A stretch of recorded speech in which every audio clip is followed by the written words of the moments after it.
নমস্কার, আমি ঋতুপর্ণা। আপনারা দেখছেন কথাঞ্জলি। আমার আজকের নিবেদন রবীন্দ্রনাথ ঠাকুরের লেখা স্ত্রীর পত্র। আশা করি গল্পটি আপনাদের ভালো লাগবে। এরকম আরও নতুন নতুন গল্প শুনতে হলে আমার চ্যানেলটিকে সাবস্ক্রাইব করে আমার পাশে থাকবেন।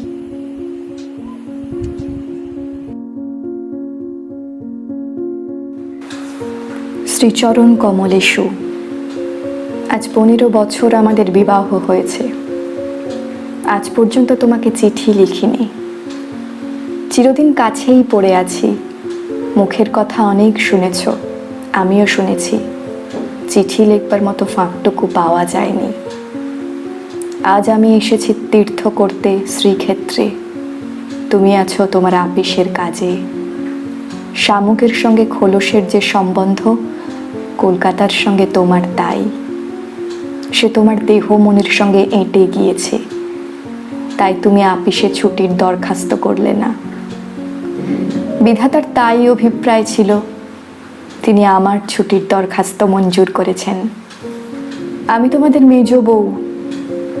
আজ 15 বছর পরে এই সমুদ্রের ধারে দাঁড়িয়ে জানতে পেরেছি আমার জগৎ এবং জগদীশ্বরের সঙ্গে আমার অন্য সম্বন্ধও আছে। তাই আজ সাহস করে এই চিঠিখানি লিখছি। এ তোমাদের মেজ বউয়ের চিঠি নয়। তোমাদের সঙ্গে আমার সম্বন্ধ কপালে যিনি লিখেছিলেন, তিনি ছাড়া যখন সেই সম্ভাবনার কথা আর কেউ জানতো না, সেই শিশু বয়সে আমি আর আমার ভাই একসঙ্গে সান্নিপাতিক জ্বরে পড়ি। আমার ভাইটি মারা গেল, আমি বেঁচে উঠলুম। পাড়ার সব মেয়েরাই বলতে লাগলো, মৃণাল মেয়ে কি না, তাই ও বাঁচল। বেটা ছেলে হলে কি আর রক্ষা পেত? চুরি বিদ্যাতে জম পাকা, দামি জিনিসের পরেই তার লোভ। আমার মরণ নেই। সেই কথাটাই ভালো করে বুঝিয়ে বলবার জন্য এই চিঠিখানা লিখতে বসেছি। যেদিন তোমাদের দূর সম্পর্কের মামা তোমার বন্ধু নীরদকে নিয়ে কনে দেখতে এলেন, তখন আমার বয়স 12। দুর্গম পাড়া গাঁয়ে আমাদের বাড়ি। সেখানে দিনের বেলা শেয়াল ডাকে। স্টেশন থেকে 7 ক্রোশ শ্যাকরা গাড়িতে এসে বাকি 3 মাইল কাঁচা রাস্তায় পালকি করে তবে আমাদের গায়ে পৌঁছানো যায়। সেদিন তোমাদের কি হয়রানি! তার উপরে আমাদের বাঙাল দেশের রান্না। সেই রান্নার প্রহসন আজও মামা ভোলেনি। তোমাদের বড় বউয়ের রূপের অভাব মেজ বউকে দিয়ে পূরণ করবার জন্যে তোমার মায়ের একান্ত জেদ ছিল। নইলে এত কষ্ট করে আমাদের সে গায়ে তোমরা যাবে কেন? বাংলাদেশে পিলে যকৃৎ, অম্বশুল এবং কোণের জন্য তো কাউকে খোঁজ করতে হয় না। তারা আপনিই এসে চেপে ধরে, কিছুতে ছাড়তে চায় না। বাবার বুক দূর দূর করতে লাগলো। মা দুর্গা নাম জপ করতে লাগলেন। শহরের দেবতাকে পাড়াগাঁয়ের পূজারী কি দিয়ে সন্তুষ্ট করবে? মেয়ের রূপের উপর ভরসা। কিন্তু সেই রূপের গুমর তো মেয়ের মধ্যে নেই। যে ব্যক্তি দেখতে এসেছে সে তাকে যে দামই দেবে সেই তার দাম। তাই তো 1000 রূপে গুণেও মেয়ে মানুষের সংকোচ কিছুতে ঘুচে না। সমস্ত বাড়ির, এমনকি সমস্ত পাড়ার এই আতঙ্ক আমার বুকের মধ্যে পাথরের মতো চেপে বসল। সেদিনকার আকাশের যত আলো এবং জগতের সকল শক্তি যেন 12 বছরের একটি পাড়াগে মেয়েকে 2 জন পরীক্ষকের 2 জোড়া চোখের সামনে শক্ত করে তুলে ধরবার জন্যে পেয়াদাগিরি করছিল। আমার কোথাও লুকোবার জায়গা ছিল না। সমস্ত আকাশকে কাঁদিয়ে দিয়ে বাঁশি বাজাতে লাগলো। তোমাদের বাড়িতে এসে উঠলুম। আমার খুঁতগুলি সবিস্তরে খতিয়ে দেখেও গিন্নির দল সকলে স্বীকার করলেন, মোটের উপর আমি সুন্দরী বটে। সে কথা শুনে আমার বড় জায়ের মুখ গম্ভীর হয়ে গেল। কিন্তু আমার রূপের দরকার কি ছিল তাই ভাবি। রূপ জিনিসটাকে যদি কোনো সেকেলে পণ্ডিত গঙ্গা মৃত্তিকা দিয়ে গড়তেন, তাহলে ওর আদর থাকতো। কিন্তু ওটা যে কেবল বিধাতা নিজের আনন্দে করেছেন, তাই তোমাদের ধর্মের সংসারে ওর দাম নেই। আমার যে রূপ আছে সে কথা ভুলতে তোমার বেশি দিন লাগেনি, কিন্তু আমার যে বুদ্ধি আছে সেটা তোমাদের পদে পদে স্মরণ করতে হয়েছে।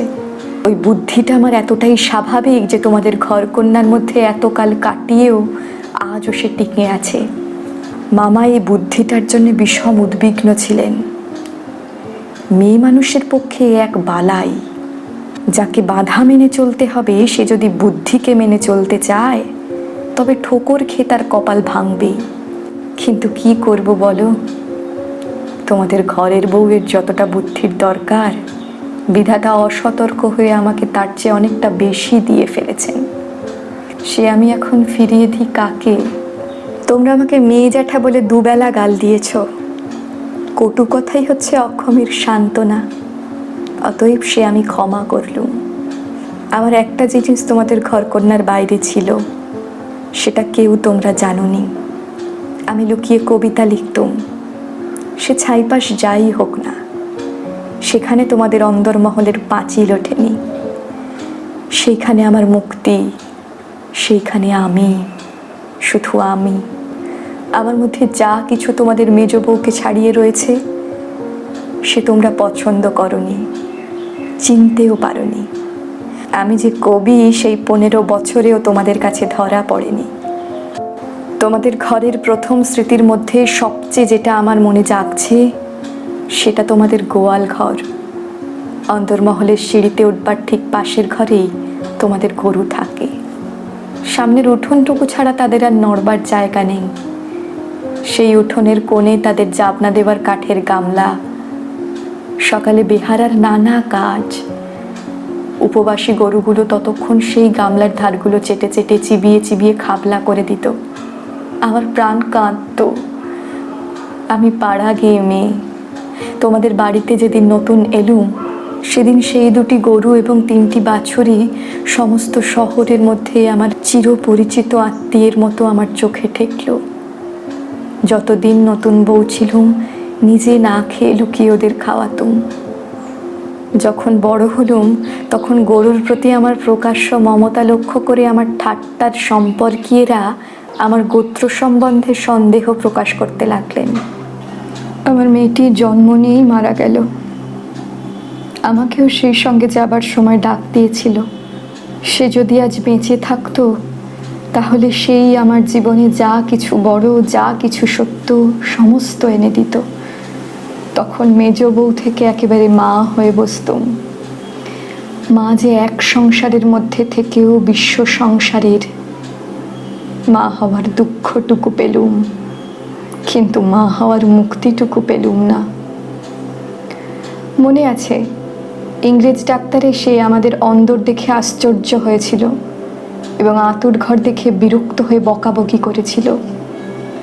সদরে তোমাদের একটু বাগান আছে, ঘরে সাজসজ্জা আসবাবের অভাব নেই, আর অন্দরটা যেন পশমের কাজের উল্টো পিঠ। সেদিকে কোনো লজ্জা নেই, শ্রী নেই, সজ্জা নেই। সেদিকে আলো মিটমিট করে জ্বলে, হাওয়া চোরের মতো প্রবেশ করে, উঠোনের আবর্জনা নড়তে চায় না। দেওয়ালের এবং মেঝের সমস্ত কলঙ্ক অক্ষয় হয়ে বিরাজ করে। কিন্তু ডাক্তার একটা ভুল করেছিল। সে ভেবেছিল এটা বুঝি আমাদের অহোরাত্র দুঃখ দেয়। ঠিক উল্টো। অনাদার জিনিসটা ছাইয়ের মতো। সে ছাই আগুনকে হয়তো ভিতরে ভিতরে জমিয়ে রাখে, কিন্তু বাইরে থেকে তার তাপটাকে বুঝতে দেয় না। আত্মসম্মান যখন কমে যায় তখন অনাদরকে তো অন্যায্য বলে মনে হয় না। সেই জন্যেই তার বেদনা নেই। তাই তো মেয়ে মানুষ দুঃখ বোধ করতেই লজ্জা পায়। আমি তাই বলি, মেয়ে মানুষকে দুঃখ পেতেই হবে। এইটে যদি তোমাদের ব্যবস্থা হয় তাহলে যতদূর সম্ভব তাকে অনাদরে রেখে দেওয়াই ভালো। আদরে দুঃখে ব্যথাটা কেবল বেড়ে ওঠে। যেমন করেই রাখো, দুঃখ যে আছে এ কথা মনে করবার কথাও কোনোদিন মনে আসেনি। আতুর ঘরে মরণ মাথার কাছে এসে দাঁড়ালো, মনে ভয়ই হলো না। জীবন আমাদের কি বা যে মরণকে ভয় করতে হবে। আদরে যত্নে যাদের প্রাণের বাঁধন শক্ত করেছে মরতে তাদেরই বাঁধে। সেদিন যম যদি আমাকে ধরে টান দিত তাহলে আলগা মাটি থেকে যেমন অতি সহজে ঘাসের চাপড়া উঠে আসে সমস্ত শিকড় শুদ্ধ আমিও তেমনি উঠে আসতুম। বাঙালির মেয়ে তো কথায় কথায় মরতে যায়, কিন্তু এমন মরায় বাহাদুরিটা কি? মরতে লজ্জা হয়। আমাদের পক্ষে ওটা এতই সহজ। আমার মেয়েটি তো সন্ধ্যা তারার মতন ক্ষণকালের জন্য উদয় হয়েই অস্ত গেল। আবার আমার নিত্যকর্ম এবং গরু বাছুর নিয়ে পড়লুম।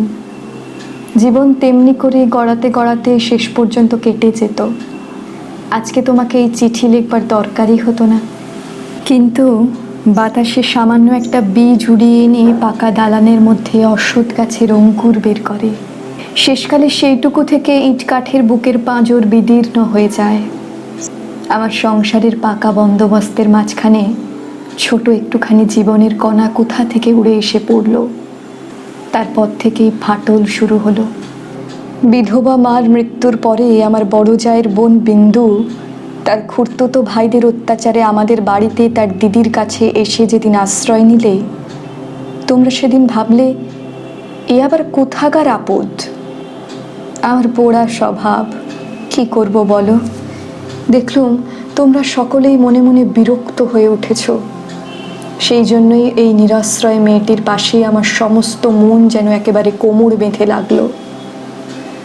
পরের বাড়িতে পরের অনিচ্ছাতে এসে আশ্রয় নেওয়া, সে কত বড় অপমান। দায়ে পড়ে সেও যাকে স্বীকার করতে হলো, তাকে কি একপাশে ঠেলে রাখা যায়? তারপরে দেখলুম আমার বড় জায়ের দশা। তিনি নিতান্ত দরদে পড়ে বোনটিকে নিজের কাছে এনেছেন, কিন্তু যখন দেখলেন স্বামীর অনিচ্ছা, তখন এমনি ভাব করতে লাগলেন যেন এই তার এক ভীষণ বালাই, যেন একে দূর করতে পারলেই তিনি বাঁচেন। এই অনাথা বোনটিকে মন খুলে প্রকাশ্যে স্নেহ দেখাবেন সে সাহস তার হলো না। তিনি পতিব্রতা। তার এই সংকট দেখে আমার মন আরও ব্যথিত হয়ে উঠল। দেখলুম বড় যা সকলকে একটু বিশেষ করে দেখিয়ে দেখিয়ে বিন্দুর খাওয়া পরার এমনি মোটা রকমের ব্যবস্থা করলেন, এবং বাড়ির সর্বপ্রকার দাসী বৃত্তিতে তাকে এমনভাবে নিযুক্ত করলেন যে আমার কেবল দুঃখ নয়, লজ্জা বোধ হলো। তিনি সকলের কাছে প্রমাণ করবার জন্য ব্যস্ত যে আমাদের সংসারে ফাঁকি দিয়ে বিন্দুকে ভারী সুবিধা দরে পাওয়া গেছে। ও কাজে দেয় বিস্তর, অথচ খরচের হিসাবে বেজায় সস্তা। আমার বড় জায়ের বাপের সংসারে কুল ছাড়া আর বড় কিছু ছিল না, রূপও না, টাকাও না। আমার শ্বশুরের হাতে পায়ে ধরে কেমন করে তোমাদের ঘরে তার বিবাহ হলো সে তো সমস্তই জানো। তিনি নিজের বিবাহটাকে এই বংশের প্রতি বিষম একটা অপরাধ বলেই চিরকাল মনে জেনেছেন। সেই জন্যে সকল বিষয়ে নিজেকে যতদূর সম্ভব সংকুচিত করে তোমাদের ঘরে তিনি অতি অল্প জায়গা জুড়ে থাকেন। কিন্তু তাঁর এই সাধু দৃষ্টান্তে আমার বড় মুশকিল হয়েছে। আমি সকল দিকে আপনাকে অত অসম্ভব খাটো করতে পারিনি। আমি যেটাকে ভালো বলে বুঝি আর কারো খাতিরে সেটাকে মন্দ বলে মেনে নেওয়া আমার কর্ম নয়। তুমিও তার অনেক প্রমাণ পেয়েছ। বিন্দুকে আমি আমার ঘরে টেনে নিলুম। দিদি বললেন, মেজবউ গরিবের ঘরের মেয়ের মাথাটি খেতে বসলেন। আমি যেন একটা বিপদ ঘটালুম এমনিভাবে তিনি সকলের কাছে নালিশ করে বেড়ালেন। কিন্তু আমি নিশ্চয়ই জানি তিনি মনে মনে বেঁচে গেলেন। এখন দোষের বোঝা আমার উপরেই পড়ল। তিনি নিজের বোনকে নিজে যে স্নেহ দেখাতে পারতেন না, আমাকে দিয়েই সেই স্নেহটুকু করিয়ে নিয়ে তার মনটা হালকা হলো। আমার বড় যা বিন্দুর বয়স থেকে 2-4টে অঙ্ক বাদ দিতে চেষ্টা করতেন, কিন্তু তার বয়স যে 14-র চেয়ে কম ছিল না এই কথা লুকিয়ে বললে অন্যায় হতো না। তুমি তো জানো সে দেখতে এতই মন্দ ছিল যে পড়ে গিয়ে সে যদি মাথা ভাঙতো তবে ঘরের মেঝেটার জন্যই লোকে উদ্বিগ্ন হতো। কাজেই পিতা মাতার অভাবে কেউ তাকে বিয়ে দেবার ছিল না, এবং তাকে বিয়ে করবার মতো মনের জোরই বা কজন লোকের ছিল। বিন্দু বড় ভয়ে ভয়ে আমার কাছে এলো, যেন আমার গায়ে তার ছোঁয়াচ লাগলে আমি সইতে পারবো না। বিশ্ব সংসারে তার যেন জন্মাবার কোনো শর্ত ছিল না, তাই সে কেবল পাশ কাটিয়ে চোখ এড়িয়ে চলত। তার বাপের বাড়িতে তার খুড়তুতো ভাইরা তাকে এমন একটু কোণও ছেড়ে দিতে চায়নি যে কোনো একটা অনাবশ্যক জিনিস পড়ে থাকতে পারে, অনাবশ্যক আবর্জনা ঘরের আশেপাশে অনায়াসে স্থান পায়, কেননা মানুষ তাকে ভুলে যায়। কিন্তু অনাবশ্যক মেয়ে মানুষ যে একে অনাবশ্যক, আবার তার উপরে তাকে ভোলাও শক্ত। সেই জন্য আস্থা কুঁড়েও তার স্থান নেই। অথচ বিন্দুর খুঁড়তুতো ভাইরা যে জগতে পরমাবশ্যক পদার্থ তা বলবার জো নেই, কিন্তু তারা বেশ আছে। তাই বিন্দুকে যখন আমার ঘরে ডেকে আনলুম, তার বুকের মধ্যে কাঁপতে লাগলো। তার ভয় দেখে আমার বড় দুঃখ হলো। আমার ঘরে যে তার একটুখানি জায়গা আছে, সেই কথাটি আমি অনেক আদর করে তাকে বুঝিয়ে দিলুম।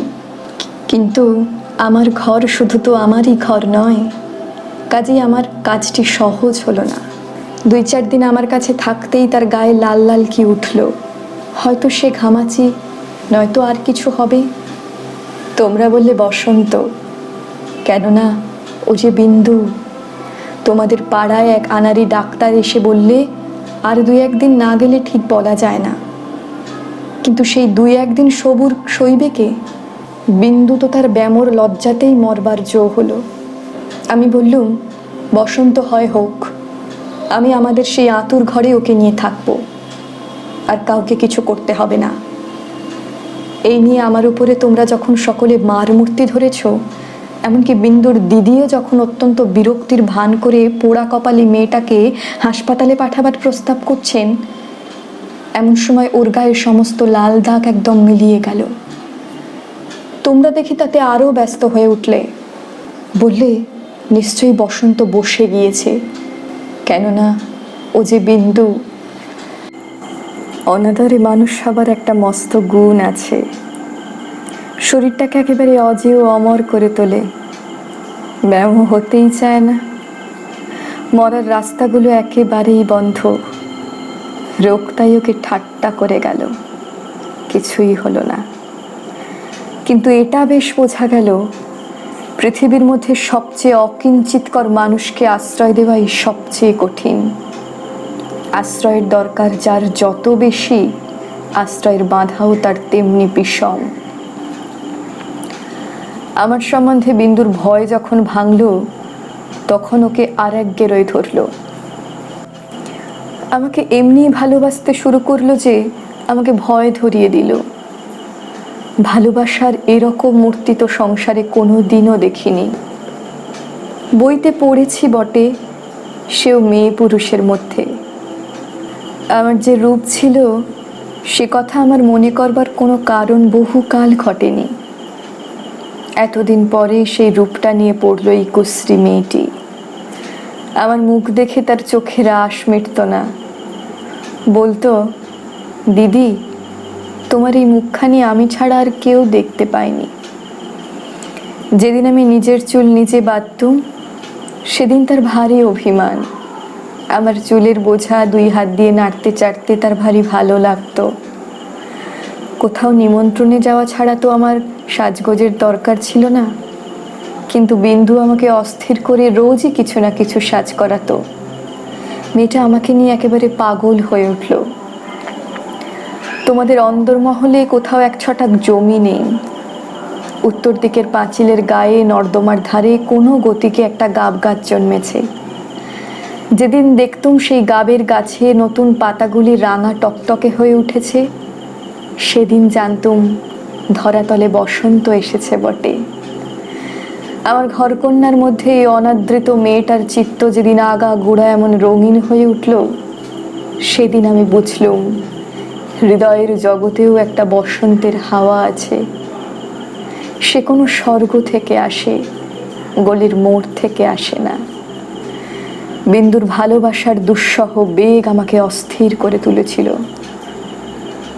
একবার তার উপর খুব রাগ হতো, সে কথা স্বীকার করি।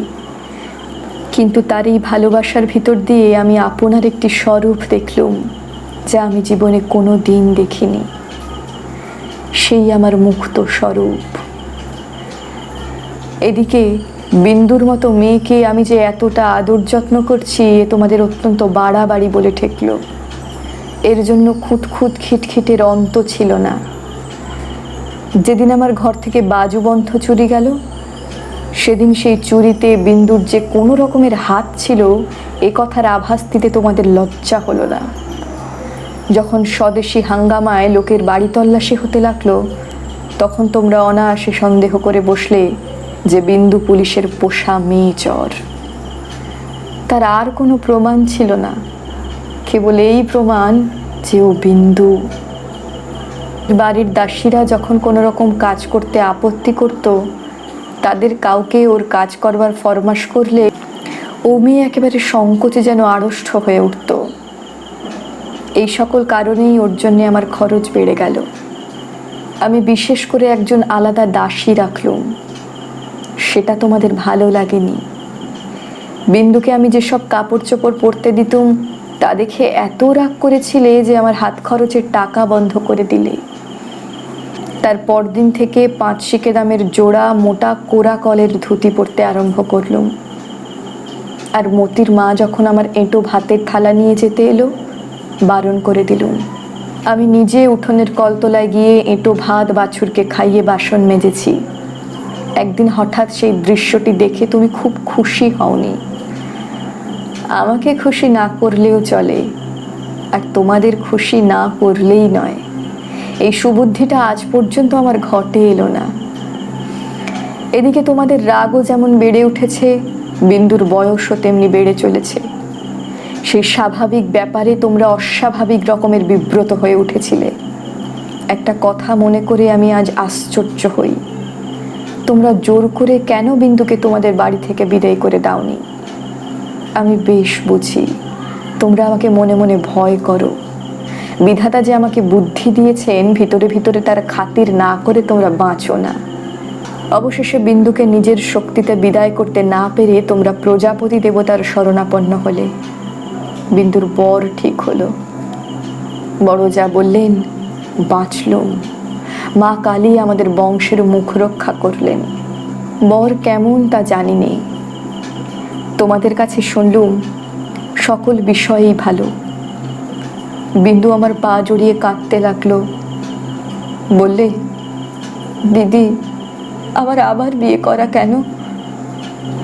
আমি তাকে অনেক বুঝিয়ে বললুম, বিন্দু তুই ভয় করিস নে, শুনেছি তোর বর ভালো। বিন্দু বললে, বর যদি ভালো হয় আমার কি আছে যে আমাকে পছন্দ হবে তার? বরপক্ষেরা বিন্দুকে তো দেখতে আসবার নামই করল না। বড় দিদি তাতে বড় নিশ্চিন্ত হলেন, কিন্তু দিন রাত বিন্দুর কান্না আর থামতে চায় না। তার সে কি কষ্ট সে আমিই জানি।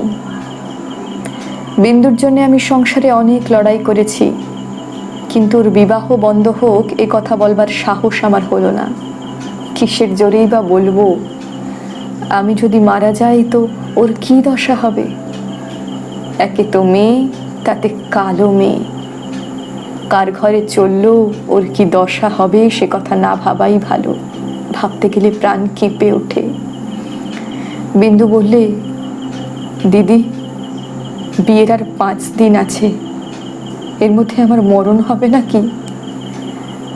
আমি তাকে খুব ধমকে দিলাম, কিন্তু অন্তর্যামী জানেন যদি কোনো সহজভাবে বিন্দুর মৃত্যু হতে পারত তাহলে আমি আরাম বোধ করতাম।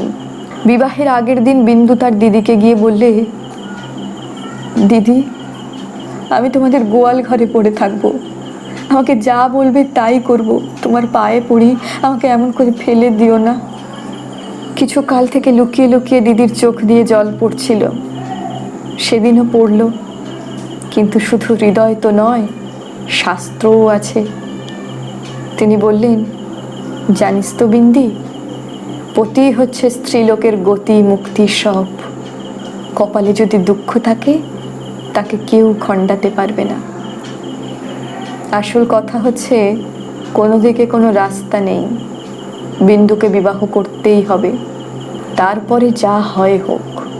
আমি চেয়েছিলাম বিবাহটা যাতে আমাদের বাড়িতেই হয়, কিন্তু তোমরা বলে বসলে বরের বাড়িতেই হওয়া চাই। সেটা তাদের কৌলিক প্রথা। আমি বুঝলুম বিন্দুর বিবাহের জন্য যদি তোমাদের খরচ করতে হয় তবে সেটা তোমাদের গৃহদেবতার কিছুতেই সইবে না। কাজেই চুপ করে যেতে হলো। কিন্তু একটা কথা তোমরা কেউ জানো না, দিদিকে জানাবার ইচ্ছে ছিল কিন্তু জানাইনি, কেননা তাহলে তিনি ভয়েই মরে যেতেন।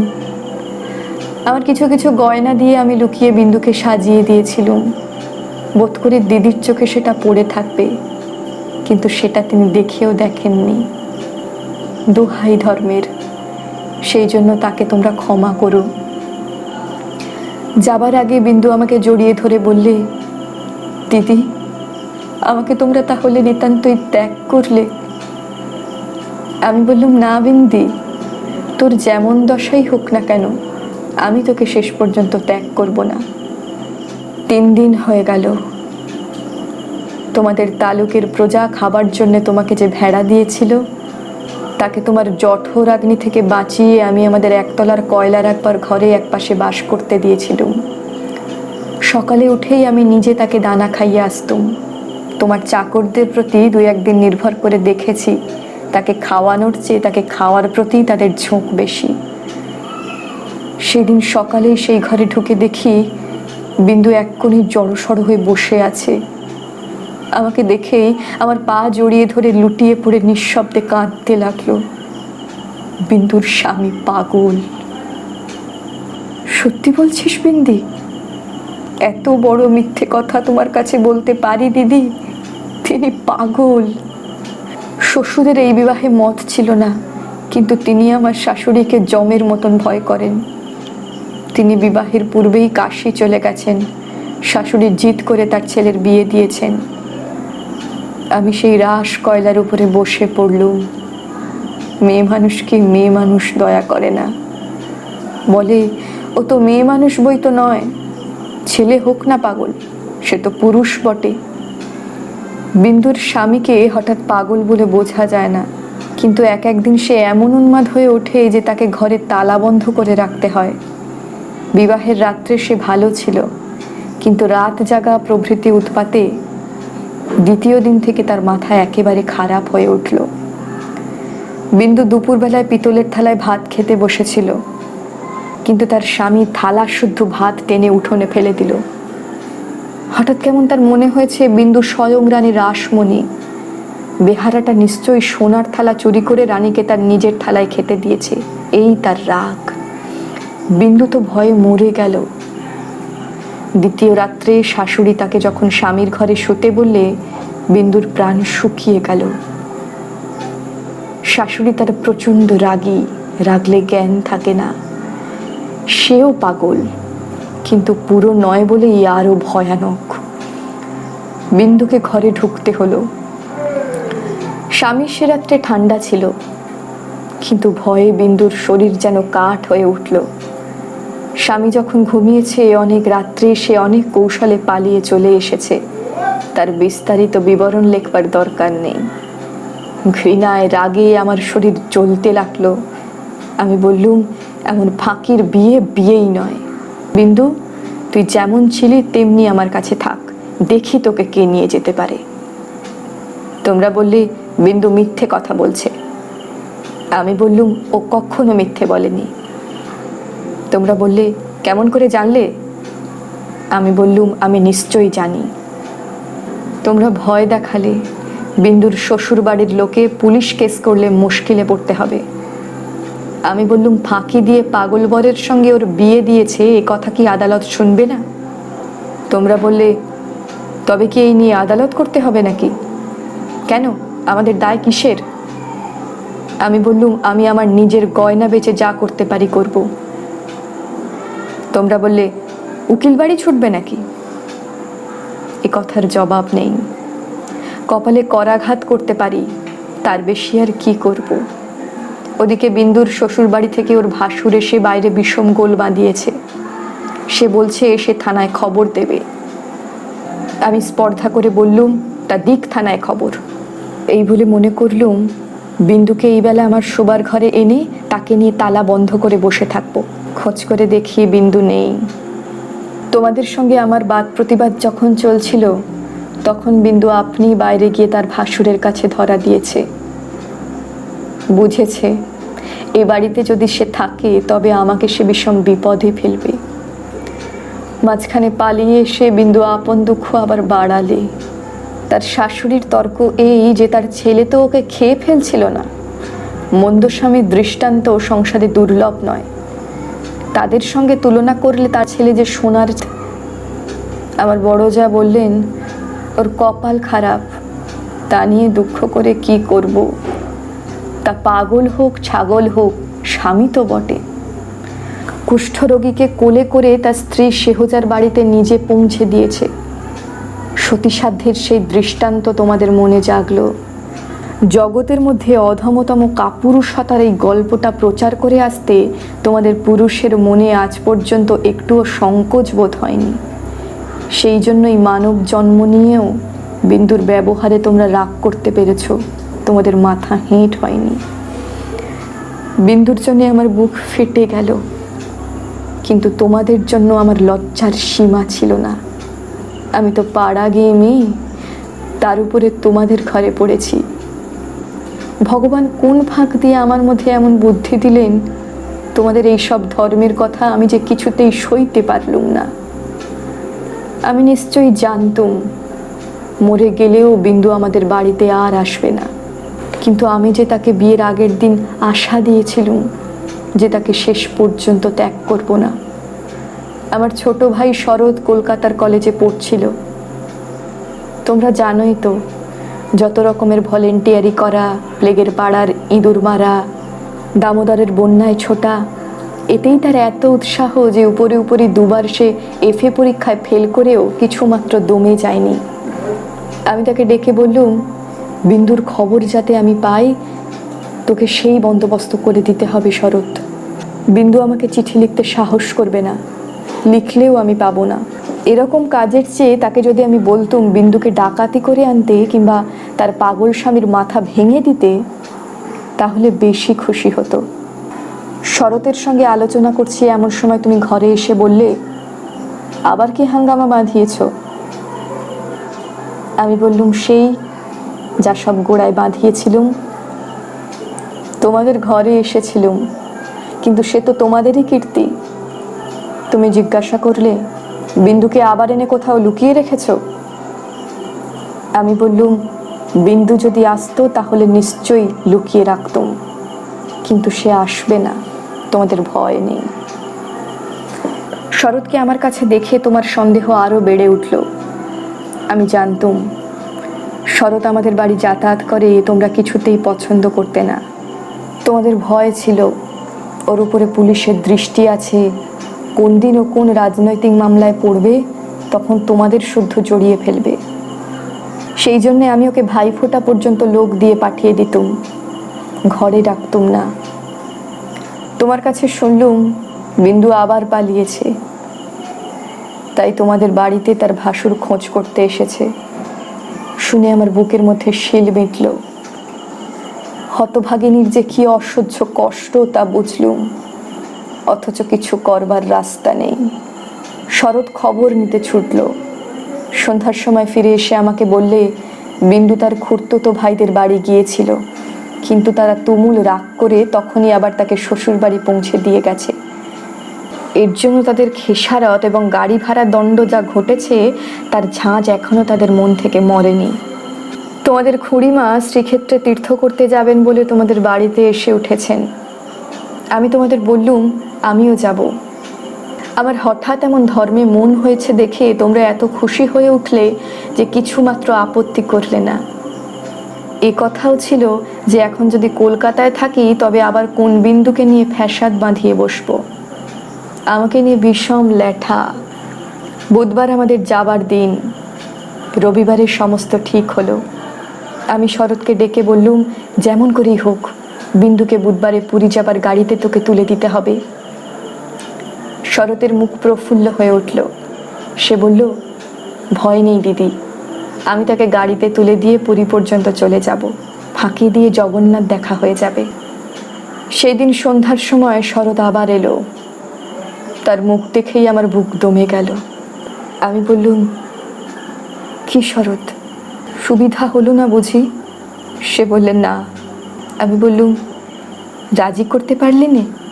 সে বললে, এর আর দরকার নেই, কাল রাত্রিরে সে কাপড়ে আগুন ধরিয়ে আত্মহত্যা করে মরেছে। বাড়ির যে ভাইপোটার সঙ্গে ভাব করে নিয়েছিলুম, তার কাছে খবর পেলুম তোমার নামে একটা চিঠি রেখে গিয়েছিল, কিন্তু সে চিঠি ওরা নষ্ট করে ফেলেছে। যাক, শান্তি হলো। দেশ শুদ্ধ লোক চটে উঠল, বলতে লাগলো মেয়েদের কাপড়ে আগুন লাগিয়ে মরা একটা ফ্যাশন হয়েছে।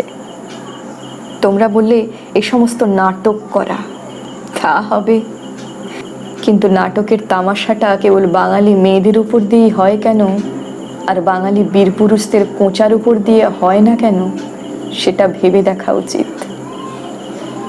বিন্দিটার এমনি পোড়া কপাল বটে।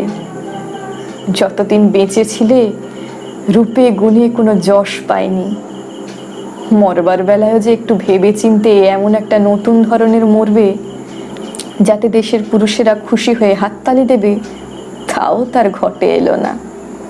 মরেও লোকদের চটিয়ে দিলে।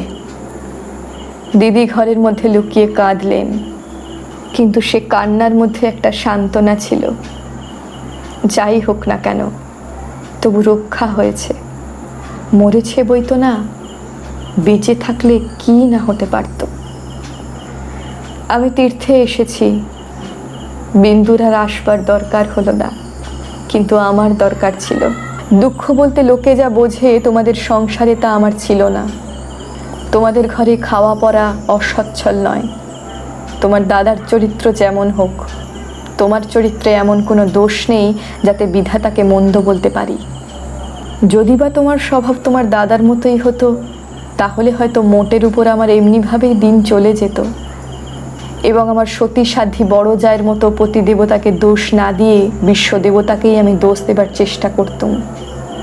অতএব তোমাদের নামে আমি কোনো নালিশ উত্থাপন করতে চাই না। আমার এই চিঠি সেজন্যে নয়, কিন্তু আমি আর তোমাদের সেই 27 নম্বর মাখন বাড়ির গলিতে ফিরব না। আমি বিন্দুকে দেখেছি, সংসারের মাঝখানে মেয়ে মানুষের পরিচয়টা যে কি তা আমি পেয়েছি। আর আমার দরকার নেই। তারপরে এও দেখেছি, ও মেয়ে বটে, তবু ভগবান ওকে ত্যাগ করেননি। তার উপরে তোমাদের যতই জোর থাক না কেন, সে জোরের অন্ত আছে। ও আপনার হতভাগ্য মানব জনমের চেয়েও বড়। তোমরাই যে আপন ইচ্ছে মতো আটন দস্তুর দিয়ে ওর জীবনটাকে চিরকাল পায়ের তলায় চেপে রেখে দেবে, তোমাদের পা এত লম্বা নয়। মৃত্যু তোমাদের চেয়েও বড়। সেই মৃত্যুর মধ্যে সে মহান। সেখানে বিন্দু কেবল বাঙালি ঘরের মেয়ে নয়, কেবল খুড়তুতো ভাইয়ের বোন নয়, কেবল অপরিচিত পাগল স্বামীর প্রবঞ্চিত স্ত্রী নয়, সেখানে সে অনন্ত। সেই মৃত্যুর বাঁশি এই বালিকার ভাঙা হৃদয়ের ভেতর দিয়ে আমার জীবনের যমুনা পারে যেদিন বাজলো, সেদিন প্রথমটা আমার বুকের মধ্যে যেন বান বিঁধল। বিধাতাকে জিজ্ঞাসা করলুম, জগতের মধ্যে যা কিছু সবচেয়ে তুচ্ছ তাই সবচেয়ে কঠিন কেন? এই গলির মধ্যকার চারিদিকের প্রাচীর তোলা নিরানন্দের অতি সামান্য বুদবুদটা এমন ভয়ঙ্কর বাধা কেন? তোমার বিশ্বজগৎ তার 6 ঋতুর সুধাপাত্র হাতে যেমন করেই ডাক দিক না, এক মুহূর্তের জন্য কেন আমি এই অন্দরমহলটার চৌকাট পেরোতে পারিনি? তোমার এমন ভুবনে আমার এমন জীবন নিয়ে কেন ওই অতি তুচ্ছ ইট কাঠের আড়ালটার মধ্যেই আমাকে তিলে তিলে মরতেই হবে? কত তুচ্ছ আমার এই প্রতিদিনের জীবনযাত্রা, কত তুচ্ছ এর সমস্ত বাঁধা নিয়ম, বাঁধা অভ্যাস, কিন্তু শেষ পর্যন্ত সেই দীনতার নাগপাশ বন্ধনেরই জিত হবে, আর হার হলো তোমার নিজের সৃষ্ট এই আনন্দলোকের। কিন্তু মৃত্যুর বাঁশি বাজতে লাগলো। কোথায় রে রাজমিস্ত্রির গড়া দেওয়াল? কোথায় রে তোমাদের ঘোড়া আইন দিয়ে গড়া কাঁটার বেড়া? কোন দুঃখ, কোন অপমান মানুষকে বন্দি করে রেখে দিতে পারে? ওই তো মৃত্যুর হাতে জীবনের জয় পতাকা উঠছে। ওরে মেজ বউ, ভয় নেই তোর। তোর মেজ বউয়ের খোলস ছিন্ন হতে এক নিমেষও লাগে না। তোমাদের গলিকে আমি আর ভয় করিনি। আমার সম্মুখে আজ নীল সমুদ্র, আমার মাথার উপর আষাঢ়ের মেঘপুঞ্জ। তোমাদের অভ্যাসের অন্ধকারে আমাকে ঢেকে রেখে দিয়েছিলে। ক্ষণকালের জন্য বিন্দু এসে আমাকে সেই আবরণের ছিদ্র দিয়ে দেখে নিয়েছিল। সেই মেয়েটাই তার আপনার মৃত্যু দিয়ে আবরণখানা আগা গোড়া ছিন্ন করে দিয়ে গেল। আজ বাইরে এসে দেখি আমার গৌরব রাখবার আর জায়গা নেই। আমার এই অনাদৃত রূপ যার চোখে ভালো লেগেছে, সেই সুন্দর সমস্ত আকাশ দিয়ে আমাকে চেয়ে দেখছেন। এইবার মরেছে মেজ বউ। তুমি ভাবছো আমি মরতে যাচ্ছি? ভয় নেই, অমন পুরনো ঠাট্টা তোমাদের সঙ্গে আমি করব না। মীরাবাইও তো আমারই মতো মেয়ে মানুষ ছিল, তার শিকলও তো কম ভারী ছিল না, তাকে তো বাঁচবার জন্যে মরতে হয়নি। মীরাবাই তার গানে বলেছিল, ছাড়ুক বাপ ছাড়ুক মা, ছাড়ুক যেখানে যে আছে, তাতে তার যা হবার হোক। এই লেগে থাকাই তো বেঁচে থাকা। আমিও বাঁচব, আমিও বাঁচলুম। তোমাদের শ্রীচরণ তলাশ্রয় ছিন্ন মৃণাল।